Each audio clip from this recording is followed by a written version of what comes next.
आज के समय का प्रवाह ही कुछ ऐसा है कि अधिकांश व्यक्तियों के मन पर, मस्तिष्क पर काम ने अपना नियंत्रण बना लिया है। निरंतर वह गलत प्रकार की चित्र देखना, गलत प्रकार के संग करना, गलत विचार करना, गलत प्रकार के संबंधों के प्रति आश्वस्त रहना या गलत प्रकार के संबंध बढ़ाना, इन्हीं सब चीज़ों में निरंतर लगा रहता है और इनमें ही वह सुख देखता है। उसे नहीं पता कि यह जो मार्ग है यह निश्चित रूप से उसे पतन की ओर लेकर के जाता है, प्रकार की ओर लेकर के जाता है। जो व्यक्ति इन विषयों के प्रति सजग हैं और ठीक प्रकार से ब्रह्मचर्य का पालन करने के लिए प्रेरित हो चुके हैं, उनके पास अवसर है। लेकिन आप समझें कि अधिकांश व्यक्ति अभी भी उसी मार्ग पर लगे हुए हैं। जो व्यक्ति उस मार्ग पर लगे हुए हैं उन्हें भी एक समय के बाद बोध होगा और लगेगा कि यह मार्ग ठीक नहीं, लेकिन तब तक वह अपना काफ़ी नुकसान कर चुके होंगे। जो आज व्यक्ति सजग हैं, नुकसान वह भी कर चुके हैं। नुकसान कर चुके हैं तो उनके मन में कुछ प्रश्न आते हैं।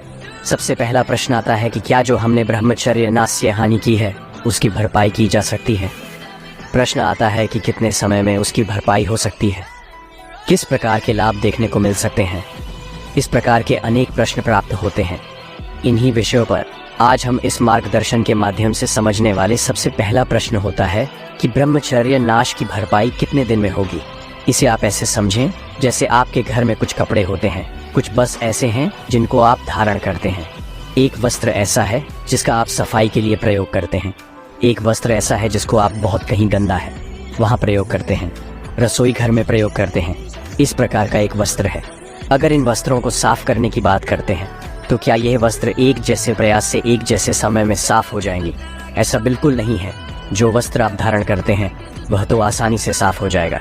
जिससे आप सफाई करते हैं उसे साफ करने में समय अधिक लगेगा, ऊर्जा भी अधिक लगेगी। और जो वस्त्र बहुत ज़्यादा गंदा है उसे साफ करने में परिश्रम लगेगा, समय भी लगेगा, ऊर्जा भी लगेगी और विशेष प्रकार के डिटर्जेंट का भी आपको प्रयोग करना होगा। इसी प्रकार से आप समझ सकते हैं हमारे पास अनेक प्रश्न आते हैं, अनेक बिंदु आते हैं कि हमने 1 वर्ष तक निरंतर ब्रह्मचर्य का नाश किया। कुछ कहते हैं कि हमने 1 महीने में एक बार नाश किया, कोई कहते हैं कि हमने रोज नाश किया ब्रह्मचर्य, कोई कहते हैं कि एक दिन में कई बार भी हमने ऐसी क्रियाएं की। तो क्या इन लोगों को जो हानि हुई है वह समान स्तर पर हुई है? ऐसा बिल्कुल नहीं है। किसी को कम हानि होगी जिसने कम गलत क्रियाएं की, किसी को ज़्यादा होंगी जो ज़्यादा इन गलत क्रियाओं में लगा रहा। क्या इनकी भरपाई जो होगी वह एक जैसे समय में हो सकती है? आपका भी यही उत्तर होगा कि एक जैसे समय में भरपाई नहीं हो सकती है। जिसने हानि ज़्यादा की है उसको समय ज़्यादा लगेगा, जिसमें हानि ज़्यादा की है उसे विशेष रूप से नियमों का पालन करना होगा, धैर्य रखना होगा। जब आप अपना मूल्यांकन करेंगे कि मैंने कितनी गलत क्रियाएं की हैं, क्या मेरी स्थिति रही है, तो आपके मन में एक धैर्य होगा कि मैंने गलती ज़्यादा की है तो मुझे समय भी ज़्यादा लगेगा। तो आप ये समझे कि अपना मूल्यांकन खुद आप कर सकते हैं। जैसे आप स्थिति रही उसी के अनुरूप आपको समय लगेगा। लेकिन फिर भी हम ये कहते हैं कि 1 साल का अगर निष्ठा से पालन कोई करता है तो उसे अच्छे लाभ देखने को मिलते हैं। जो संयम से चला है फिर भी कुछ उसे तो बहुत ही अच्छे लाभ देखने को मिलेंगे। जीवन बदला हुआ अनुभव होगा। लेकिन जो संयम से नहीं चला है लाभ उसे भी मिलेंगे। अब यहाँ पर हमारा दूसरा बिंदु आता है।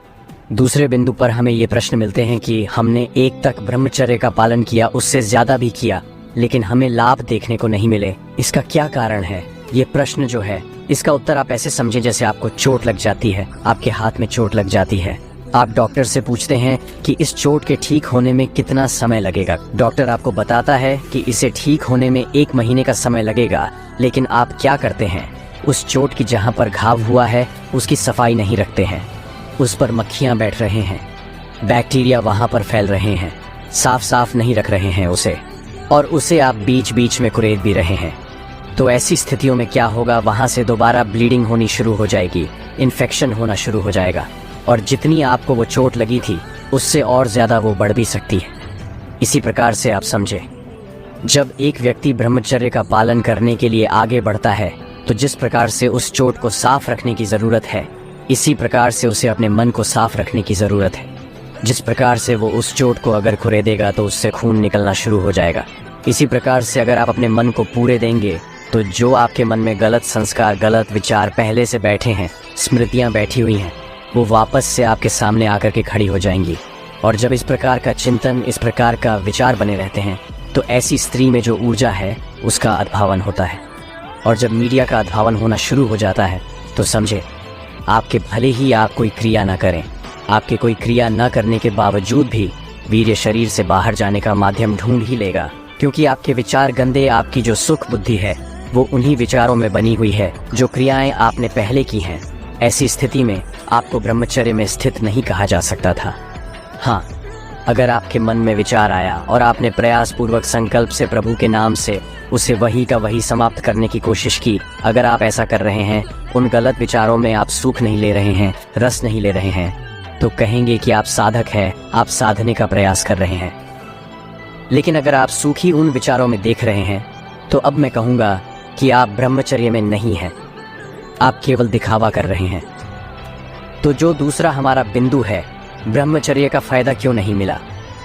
तो ऐसे लोगों को ब्रह्मचर्य का फायदा नहीं मिलता है जो क्रिया तो रोकते हैं लेकिन चिंतन नहीं रोकते और बार बार विचारों को कुरेद कर उन्हें दोबारा से खड़ा नहीं करना है अपने सपने। तीसरे खान पर आप समझें कि जो आज के समय में बहुत सारी ऐसी चीजें प्रचारित की जाती हैं कि ब्रह्मचर्य नाथ से कुछ नहीं होगा। यह तो स्वाभाविक है, अगर नहीं करेंगे तो स्वतः हो जाएगा। अगर आप नहीं करेंगे तो आपको हानि हो जाएगी कि सारी मूर्खतापूर्ण बातें छोड़ करके अपने सिद्धांतों पर लौटना होगा। अगर अपने सिद्धांतों पर नहीं लौट रहे हैं तो ब्रह्मचर्य को छोड़ दें, फिर आप कुछ समय तक संकल्प कर लेंगे। अगर आपने महीना 2 महीना ब्रह्मचर्य का पालन कर भी लिया तो कोई बड़ी बात नहीं हुई, उससे कोई विशेष लाभ आपको मिलने वाले नहीं है। आप जबरदस्ती किसी क्रिया को रोकेंगे तो फिर से जब आप क्रिया में संलग्न होंगे तो ज्यादा वेग से संलग्न होंगे, और जो आप सोच रहे हैं कि मैंने 2 महीने का भी ब्रह्मचर्य पालन किया, इससे लाभ किया, इससे अधिक आपको नुकसान हो जाएगा, क्योंकि जो आपने विचारों का दमन किया है वह आपको और परेशान करेगा। दमन नहीं करना है, सहज मोड़ना है, और मोड़ने के साधन कहाँ हैं? इस सनातन संस्कृति में है, तो संस्कृति से तो जुड़ना ही होगा अगर ब्रह्मचर्य को पालन करना चाहते हैं। अब इस विषय को भी एकाग्रता पूर्वक समझें। इस पर हमने पहले भी संकेत किया है। हमारे शरीर में 7 धातु होते हैं। सबसे पहला होता है राष्ट्र, जो कि हमारे भोजन का रस के रूप में अवशोषण होता है। दूसरा होता है रक्त यानी कि ब्लड। तीसरा होता है मांस यानी कि मांसपेशियां। उसके बाद होता है मेद यानी कि फैट जो होता है आपके शरीर का। उसके बाद होती है अस्थि बॉन्ड्स आपकी। फिर उसके बाद होता है मज्जा, बोन मैरो। और यहाँ तक अगर आप विज्ञान से पूछते हैं कि क्या रक्त की आवश्यकता है शरीर को चलने के लिए, कहेंगे कि हाँ भाई, रक्त आवश्यकता, ब्लड के बिना तो नहीं चलेगा शरीर। क्या बोन मैरो की आवश्यकता है? कि बिल्कुल आवश्यकता है। क्या मांसपेशियों की आवश्यकता है? कि हाँ उसकी भी आवश्यकता है। क्या फैट की आवश्यकता है? कि हाँ उसकी भी आवश्यकता है। और अगर आप कहें कि क्या वीर्य की आवश्यकता है, कहेंगे कि नहीं, उसकी कोई विशेष आवश्यकता नहीं, उसको निकाल दो। अगर आप रोज अपने रक्त को बहाते रहेंगे तो क्या वो ठीक है? इसी प्रकार से अगर आप रोज जो वीडियो है आपका उसका खलन करते रहेंगे, उसको बातें रहेंगे, क्या ठीक है? आपको अपना दिमाग लगाना होगा। जितने जितने यह धातु आगे की ओर बढ़ते हैं उतने ही सूक्ष्म होते हैं, उतने ही ज्यादा जरूरी होते जाते हैं। और जो आपका अंतिम धातु है जिसे शुक्र कहा गया है, वह सर्वाधिक उपयोगी है। अगर उस जीवनी शक्ति को आप शरीर से बाहर करते हैं तो आप फिर कुछ भी कर लें, आपकी बुद्धि उतनी विकसित नहीं होगी, आपके विचार उतने विकसित नहीं होंगे, आध्यात्मिक प्रगति कुछ भी नहीं होगी। भावनात्मक तल पर आप गिरते हुए चले जाएंगे। आप निरंतर निराशा, डिप्रेशन और एंजाइटी के शिकार होते चले जाएंगे। और समझिए, आपके अगर आपने उस ऊर्जा को खो दिया जो ऊर्जा आपको विशेष बनाती है, मनुष्य बनाती है, तो समझिए आपके फिर तो पशुवत ही जीवन हो जाता है। और जो दूसरे प्रभाव है उसकी तरफ हम क्या बात करें, क्योंकि वह आप अनुभव कर चुके हैं। जो आपके चेहरे पर, जो आपकी बल की कमी, जो आपके जो वाणी का प्रभाव समाप्त हो जाता है, आत्मविश्वास गिर जाता है, उसके विषय में हम बात नहीं करेंगे, वह आपको पता ही है। तो इस बात को सजगता पूर्वक अपने मन में बैठा लेना कि जो हमारे सिद्धांत है वहाँ पर जो बताया गया है उसके अनुसार चलना है मुझे, और वही मेरे लिए कल्याणकारी है, तो आपके लिए मार्ग खुल जाएगा।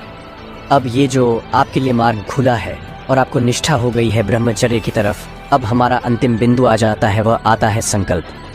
मैं एक बड़ी जो भूल करते हैं हमारे बंदूक, उसके विषय में ध्यान आकर्षित कराना चाहूँगा। हमें बहुत सारे कमेंट प्राप्त होते हैं कि हम 1 साल तक ब्रह्मचर्य का पालन करेंगे, हम 2 साल तक ब्रह्मचर्य का पालन करेंगे। लेकिन मेरा प्रश्न ये है कि 1 साल तक ही क्यों? 1 साल के बाद आपने अभी से अपने मन में ये बिठा लिया है कि बस 1 साल ब्रह्मचर्य का पालन कर लो, फिर तो मैं ब्रह्मचर्य से बाहर हो जाऊंगा, फिर तो मैं मन में आचरण करूंगा। जो ये आपने मन को डील दी है कि 1 साल के बाद मैं ये सब करूंगा, समझे, आपका मन आपको किसी ना किसी तरीके से राजी कर लेगा कि 1 साल की क्या बात है, अभी करें। यानी कि अगर आप 1 साल का संकल्प कर रहे हैं तो आप नहीं डील छोड़ दिए, संभावना छोड़ दी कि करना तो है कि बस ये 1 साल पूरा हो जाए फिर करूंगा। ये जो दृष्टिकोण है ये ठीक नहीं है, ये ब्रह्मचर्य की स्थिति नहीं है। जिसको ठीक से समझ आ गया है वह तो यह कहे कि बस अब तक जो हानि हुई, अब आगे मैं ब्रह्मचर्य का पालन करूंगा। जब तक मेरा विवाह नहीं होता है, जब तक मैं विधान में नहीं आता हूँ, गृहस्थ जीवन में नहीं आता हूँ, तब तक मैं ब्रह्मचर्य का पालन करूंगा। और उसके बाद भी मैं संयम से जो हमारे शास्त्रों में विधान किया गया है उसके अनुसार ही चलूंगा। अगर इस प्रकार का किसी व्यक्ति का संकल्प है तो समझें कि ठीक संकल्प है, अन्यथा ठीक संकल्प नहीं है। जो कहते हैं 1 महीना, 2 महीना, 3 महीना, साल भर, 2 साल, ये उचित नहीं है, क्योंकि आपने मन को डील दी हुई है कि बस ये पूरा हो जाए फिर करूंगा। तो ऐसा नहीं करना है। आपको समझना है कि इन विषयों में कोई सुख नहीं है। जब तक इसमें आप सुख मानेंगे तब तक आपको ये खींचता रहेगा, ब्रश करता रहेगा। आपको अगर इतना समझ में आ जाता है और ठीक प्रकार का आचरण करने लगते हैं तो अब ब्रह्मचर्य से भरपाई करना और अब स्थितियों को ठीक करना दूर नहीं है। 1 वर्ष में लाभ दिखेंगे। जो दूसरा हमारा नियम है कि मन से ब्रह्मचर्य का पालन करना है। तीसरे स्थान पर जो गलत प्रकार की भ्रांतियां हैं उनसे दूर होना है। और जो संकल्प करना है वह ठीक संकल्प करना है। ठीक संकल्प ये नहीं कि इतने समय तक, ठीक संकल्प ये है कि जब तक ग्रस्त जीवन में नहीं जाता हूँ, या अगर ग्रस्त जीवन में नहीं जा रहा हूँ तो आजीवन का संकल्प कर सकता है। व्यक्ति कैसे निभाएगा वह प्रभु पर छोड़े। आगे हम साधन बताएंगे कि किस प्रकार से आप ब्रह्मचर्य का पालन कर सकते हैं और कभी कोई बाधा भी आपको विशेष अनुभव नहीं होंगी। संभव है, जो कहते हैं कि संभव नहीं है, भूल में है, संभव है। हम आगे इस पर बात करेंगे। अगर इस विषय पर मार्गदर्शन चाहते हैं तो कमेंट के माध्यम से अपने इस विषय की जिज्ञासा आप रख सकते हैं। तो हम भविष्य में इस विषय पर आपको विस्तार पूर्वक मार्गदर्शन आपका करते रहेंगे। अपेक्षा है कि जो चीजें मैंने आपके साथ साझा करने का प्रयास किया वो ठीक प्रकार से आपको समझ में आई होंगी और आप जीवन में प्रयोग करके उनसे लाभ भी लेंगे। अगर ये चीजें समझ लेते हैं तो ब्रह्मचर्य को ठीक से समझा, अन्यथा प्रयास करते रहे